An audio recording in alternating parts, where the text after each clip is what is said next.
Hello friends, मैं शगुफ्ता और आज मैं आप लोगों के साथ भिंडी के ठेचा की रेसिपी शेयर कर रही हूँ, जो कि महाराष्ट्र के गाँव में बनाई जाने वाली बहुत ही फेमस और बहुत ही मज़ेदार सी रेसिपी है।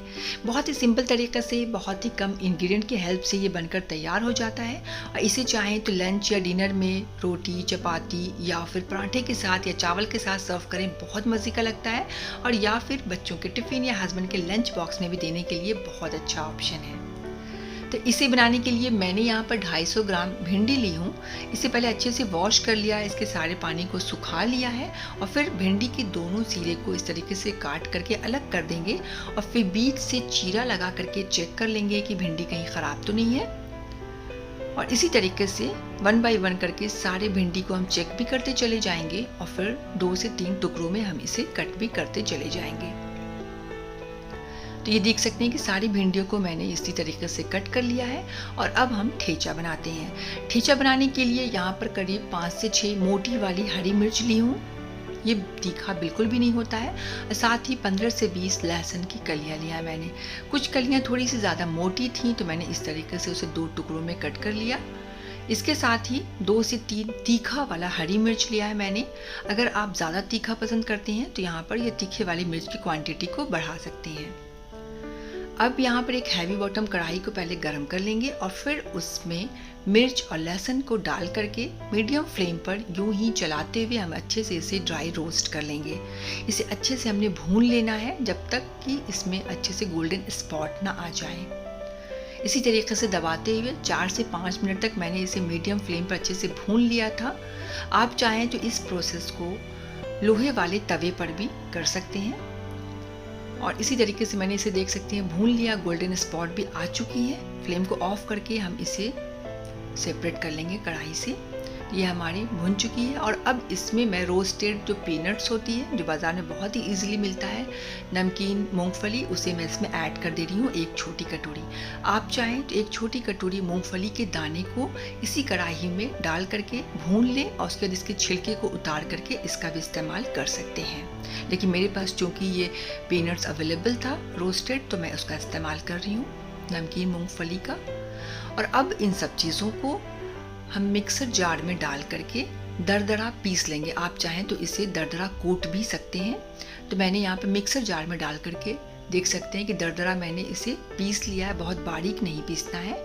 और अब एक हैवी बॉटम कढ़ाई को मैंने चूल्हे पे चढ़ाया है और 2 बड़े चम्मच सरसों तेल को हम इसमें गरम कर लेंगे। तेल जब गरम हो जाए देन आधी छोटी चम्मच ज़ीरा और आधी छोटी चम्मच अजवाइन को हम इसमें ऐड कर देंगे। और फिर कुछ सेकंड्स के बाद एक बड़े साइज़ के प्याज को छोटे छोटे से टुकड़ों में कट करके हम इसमें ऐड कर देंगे।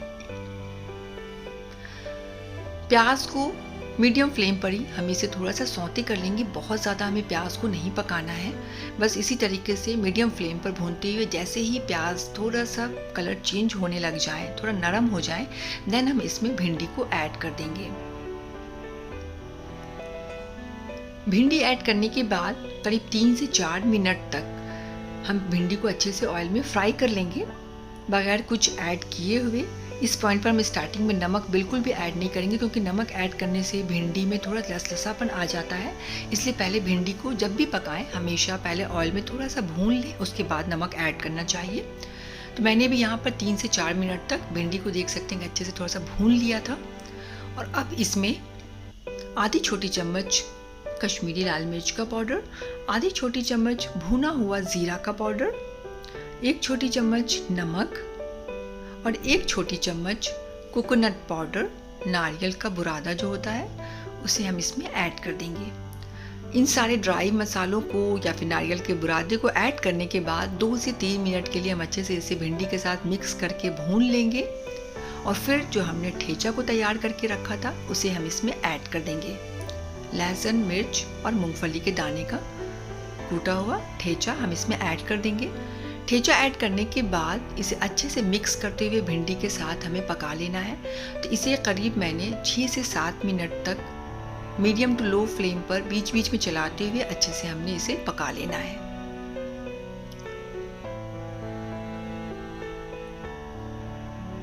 तो इसे मैंने करीब 6 से 7 मिनट तक मीडियम टू लो फ्लेम पर इसे बीच बीच में चलाते हुए देख सकते हैं कि बहुत अच्छे से पका लिया। बिल्कुल सुनहरा कलर भी आ चुका है, बहुत अच्छे से भिंडी पक भी चुकी है और बहुत ही ज़्यादा स्मोकी टेस्ट और फ्लेवर भी आ रहा है जो हमने मिर्च और लहसुन को रोस्ट किया था उसकी वजह से।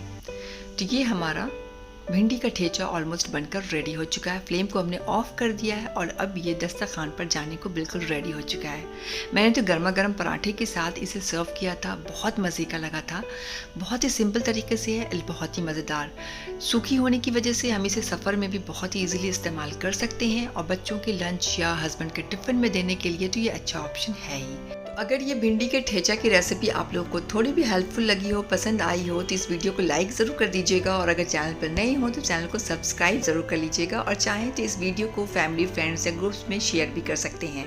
तो आखिर में दिल साफ़ रखें, ज़बान पाक रखें, अपना और अपनों का ख्याल रखें। कोई अपना है तो उसके साथ धोखेबाजी या चालबाजी बिल्कुल भी नहीं करें। मेरी इस वीडियो को एंड तक देखने के लिए बहुत बहुत थैंक्स। अल्लाह हाफिज़।